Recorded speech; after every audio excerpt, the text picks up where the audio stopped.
क्या आप जानते हैं दुनिया में सबसे तेज हवा कहाँ चलती है और कितनी तेज चलती है? Hurricanes 300 kilometre per hour, tornado 480 kilometre per hour. अब भूल जाओ वो सब। नेपच्यून पे हवा चलती है 2100 किलोमीटर पर आवर की स्पीड से। साउंड की स्पीड जिस पे प्लेन्स फ्लाई करते हैं वो है 1235 किलोमीटर पर आवर। नेपच्यून की हवा साउंड से भी तेज है। और मैं चाहता हूँ तुम एक सेकंड के लिए, सिर्फ एक सेकंड के लिए ये इमेजिन करो, तुम वहां खड़े हो और यह हवा तुमसे टकराती है।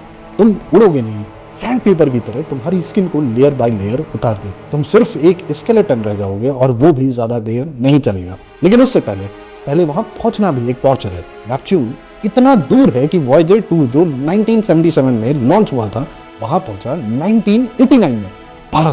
12 साल की जर्नी अकेले अंधेरों में, और दूसरा कोई स्पेसक्राफ्ट तब से वहां नहीं गया। मतलब हम एक प्लैनेट के बारे में बात कर रहे हैं जिसे हमने सिर्फ एक बार, एक सेकंड के लिए एक स्पेसक्राफ्ट की एक झलक से देख रहा है। और जो अंदाजे हैं वो इतने टेरिफाइंग हैं कि मैं नहीं चाहता कि तुम वहां जाओ। लेकिन अब बहुत देर हो गई है, तुम वहां हो। 2100 किलोमीटर पर आवर की हवा से किसी तरह बचे। अब ऊपर देखते हैं, सूरज, वो चमकता हुआ गर्म पूरी धरती को रोशन करने वाला सूरज यहाँ एक छोटा सा तारा, एक डॉट है। अर्थ पे जो सनलाइट आती है उसका सिर्फ 0.1% यहाँ पहुंचती है। अंधेरे में सोचो, एक कमरे में एक मोमबत्ती जल रही हो और तुम उस कमरे के बाहर खड़े हो।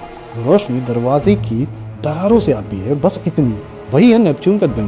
टेम्परेचर -214 डिग्री सेल्सियस, बिल्कुल एब्सोल्यूट जीरो के पास।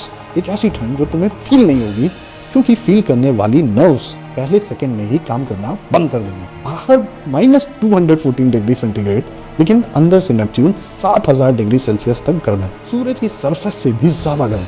और सिर्फ यही नहीं, नेपच्यून जितनी एनर्जी सूरज से लेता है उसका 2.6 टाइम्स गुना ज्यादा एनर्जी वो खुद बाहर निकालता है। और अब वो चीज़ जो मुझे पर्सनली सबसे ज़्यादा हॉन्ट करती है, नेपच्यून के अंदर प्रेशर इतना ज़्यादा है कि मीथेन टूट जाता है, कार्बन अलग होता है और वो कार्बन नीचे गिरता है। सैटर्न में भी हमने ये देखा था, हीरो की बारिश। इतना प्रेशर है कि वो एक दूसरे के साथ मिक्स हो जाते हैं और बन जाता है एक समंदर, लिक्विड डायमंड का समंदर। इसी वक्त बिलियंस ऑफ किलोमीटर्स दूर एक समंदर बह रहा है लिक्विड डायमंड्स का, और उसमें लहरें हैं, डायमंड की लहरें जो उठती हैं, गिरती हैं, एक दूसरे से टकराती हैं और कोई नहीं देख रहा। हम नेपच्यून को नहीं जानते, हम उसे दूर से देखते हैं। ब्लू, खूबसूरत, शांत लगता है, लेकिन वो शांत नहीं है।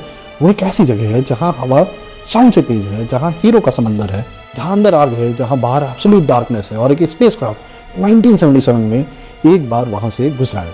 नेपच्यून अभी भी वहां है, चल रहा है, घूम रहा है, अपने डायमंड ओशंस में लहरें उठा रहा है, हमारा इंतजार किए बिना, हमारी ज़रूरत के बिना। एक राज जो शायद हम कभी नहीं समझेंगे। तो शायद वही ठीक है, कुछ चीज़ें सिर्फ यूनिवर्स के लिए होती, हम सिर्फ देखने वाले हैं। Thank you.